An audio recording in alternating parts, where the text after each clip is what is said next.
Good afternoon, everybody, or evening, I guess it would say. Well, it's almost it's almost midnight. Steve Walls here with Darren Smith. Chiefs get the win tonight against, I guess you would say, a tough opponent, one of the best opponents in the NFL right now. They were one of the best opponents in the NFL, the Detroit Lions. Darren, give me a grade. Before we start, I want you to give me a grade, how you feel like the Chiefs played tonight. A minus. A minus, A okay. minus. That's a first. No, I think I gave him. No, there's never been an A. No, It's always been a B. I think I gave him A minus for the Ravens game. Okay. But and the reason I don't get an A Mhm. is because Harrison Butker for 6 straight weeks has done something with special teams, missing the extra point. Now it didn't end up being an issue in the game as it has in previous games. But but one of the things that they did do that we Mhm. talked about, if I remember correctly, did they have any penalties tonight? They didn't have any penalties, any turnovers. Went from 13 penalties and turnover last week to 0 tonight. So Funny how that works, huh? you're right. When you clean stuff up. Yeah. And I got a chance, we talked to the players in the locker room after the game, and so I do believe that this was a statement win. Detroit came into the ball game #1 scoring team in the league at 35 points a game. They held them to half of that at 17. Stopped them a couple of times on fourth down when it mattered most for them, and so the defense came to play, offense came to play. They put points on the board. They got the magic number 30, and like I said, I think there's still some questionable play calling that I'm sensing. However, I'm not gonna take away from the win. They did what they were supposed to do. They actually put their foot on the necks of the opponent and didn't give them a chance to let up, and didn't let up at all. Yeah, and we talked about early on in the first quarter that how much of the clock that you're funny how much of the clock that the Detroit Lions was actually using because of their running game. Their running game, and they held the ball for almost 10 minutes in the first. And I'm looking at time of possession now. It's pretty even. which is well, because you know why, they did all that to come down and score and only end up with a field goal. Mm-hmm. Which again, you put points on the board, but I was wondering if this game was going to be over at 9:30 the way it started off, because again, to start the quarter off, they held the ball for 9.5 minutes, and then the Chiefs, they came down and scored, I guess to end the quarter. But overall, it was a great game for the offense, defense as well. The defense had a statement performance tonight, because we talk about how they are against these top running backs, and for a team that is heavily invested in the run game, they rushed for less than 100 yards. Now it was 98, but it was still less than 100 yards, so they didn't get that magic number of 100 tonight between Jahmyr Gibbs and David Montgomery. Mahomes tonight, 22 of 30, 257 yards, 3 touchdowns, 1 rushing touchdown. Let's talk about his performance. Give him a letter grade. Oh, it was A plus tonight. Yeah, I'm about to say you got to give him an A plus. Well, he got to, but and it's funny because you come off of a game like last week, and we talked about it, and you brought this up in our Monday night Red Hour show. It's like Mahomes can't be the leading rusher, after every game. And look, it felt like he was leading. It was trending to that tonight, but I think Pacheco had a nice run towards the end of the ball game. I think Mahomes had 31 yards, like you said. Pacheco had 51, and I think Kareem had maybe 14. So they're still in search of, for me, consistency. One thing I want to ask you about before we go further, because I was doing a post-game show earlier before we came on. I do want to ask you, because there's been a lot of talk of the Chiefs maybe getting a running back in a trade, Breece Hall or something like that. I want to get your thoughts on that, because as I mentioned, in my opinion, I don't see what bringing another running back into this room is going to do, because essentially, if you trade for Breece Hall, you're going to have to pay him, because he's on an expiring rookie deal contract, and I don't think he's going to want to be traded and not have a big deal in place. Also, if you're not going to do that, but even if you bring him in, are you going to be cutting someone?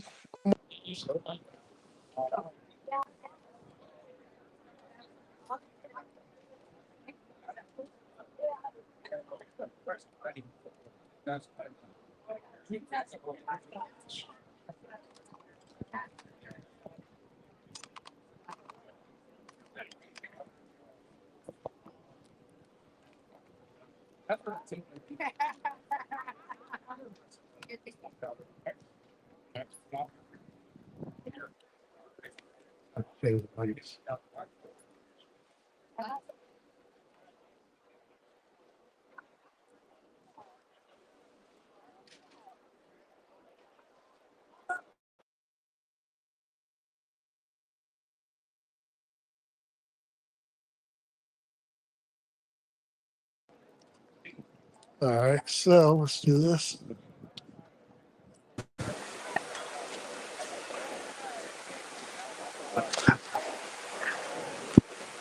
All right, sorry about the little technical difficulties that happens when you do stuff live.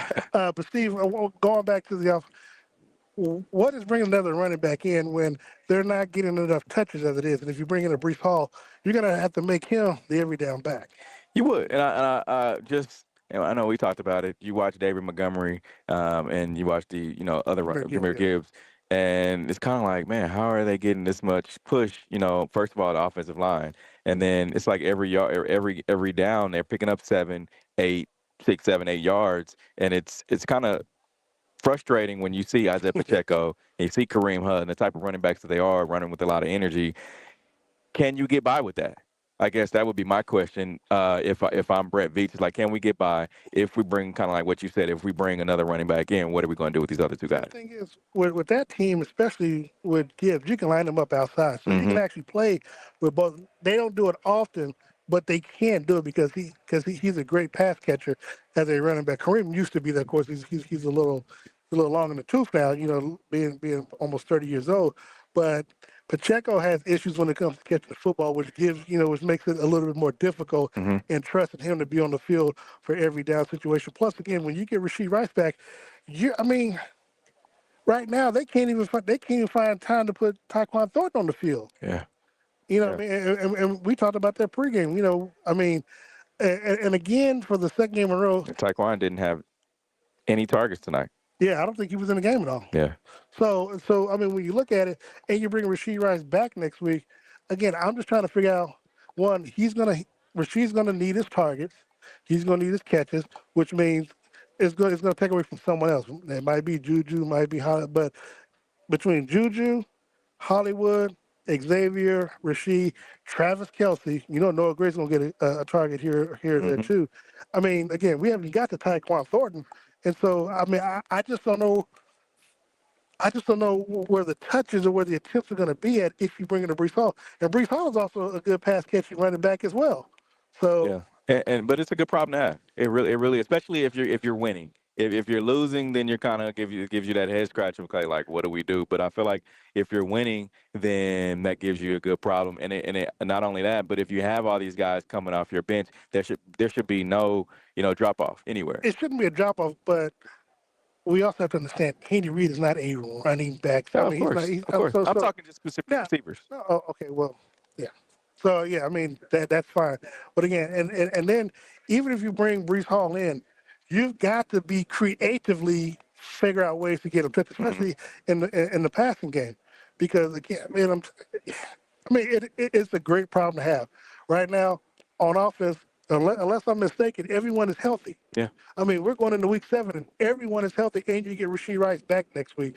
And so, even getting him back, you still can't even find attempts or targets yeah. to put Tyquan Thornton in the game.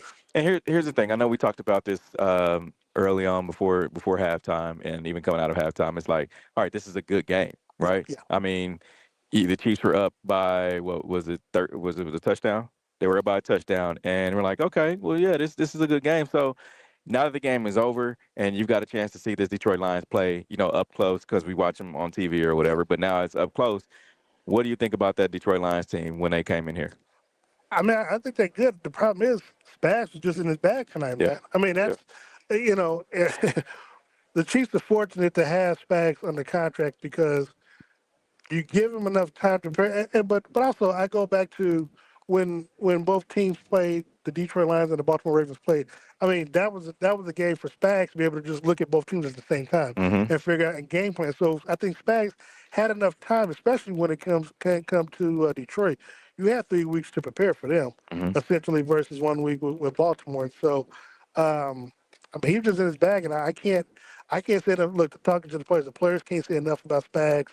I talked to Trent, talked to Leo, talked to George. I mean, they all sung his praises tonight and the game plan that he put together for him to, because George was even shocked. He's like, they didn't get 100 yards, Yeah, on the ground. So for that to take place, you know, I mean, Spags Spags put some stuff together this week that the players and they flawlessly executed on it.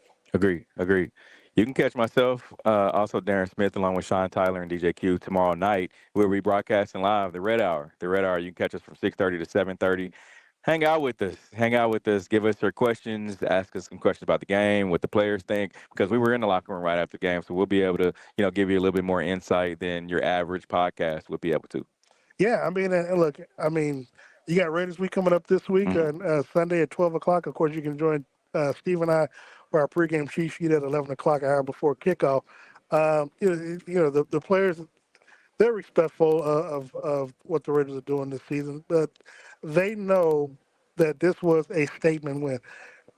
They may not define it as we would like that, Mhm. but they know how big a win it was because they admitted to it.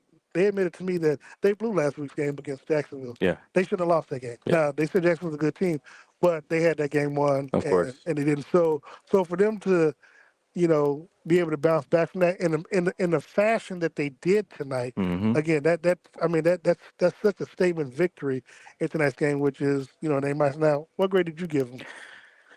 Overall, I give this team an A. Okay. I think coming off of last week, I mean, we watched them blow a 14-point lead. And tonight, I mean, you got a lead. Granted, Harrison Bucker missed the Yeah. missed the field goal. And I did talk to Harrison too. I think you were I know that they were able to keep their foot on the gas pedal. We saw Andy Reid go for it on fourth down numerous times, right? And I don't know if that was because Harrison Bucker missed the field goal early or if that was just already in the game plan. I think it was more so because they had to match fire with fire with Yeah. Detroit, because Detroit had no problem going for it on fourth down when they felt it was when it felt it suited them. And shout out to again the Chiefs defensively; they were able to stop them, I think, 2 or 3 times on fourth down. Mm-hmm. The Chiefs, I think they tried Even the maybe goal once or line twice. play. Yeah, and I think the Chiefs once or twice went for it and didn't get it. So, but again, you like the aggressive. I just want to see consistency when it comes to it. Now, one other thing I do want to say, because I have no problem saying something when I feel like they do wrong, but they did right tonight. I do want to say that tonight, unlike last week, they did do the double dip correctly in tonight's game, where they scored before the half. Granted, Detroit had a chance too, but they weren't able to. And then the Chiefs coming out to start the second half scoring as well. So shout out to them for that. And one other thing before we get out of here, no Josh Simmons tonight. Jalen Moore was able Yeah. to play. Left tackle. What'd you see from him? Yeah, I mean, it's. I mean, Patrick was sacked 3 times. I don't know how much of that was really him or just more Aiden Hutchinson and them. Yeah, I Just think it's Aiden Hutchinson. yeah, it just him being a One time he got lined up on Noah Gray. yeah. So I mean, it's one of those things where for what he was asked for at the last minute again, next man up mentality, and so the Chiefs paying him $10 million. It was 2 years, $20 million. So I mean, no excuses where I come from. So. Yeah. All right. So you give the overall A plus? No, A minus. A minus. Because again, Harrison Bucket missed an extra point. He got to deduct something from that. Okay. Steve Walls, Darren Smith, right here on the field. Post game, Chiefs defeat the Detroit Lions 30-17. Remember, you can catch myself, Darren Smith, also Sean Tyler, along with DJ Q tomorrow night, 6:30 to 7:30 on the Red Hour, right where you're watching us right now. We appreciate you guys sticking around, hanging out with us. Late. Darren, early prediction for next week. It's the Raiders.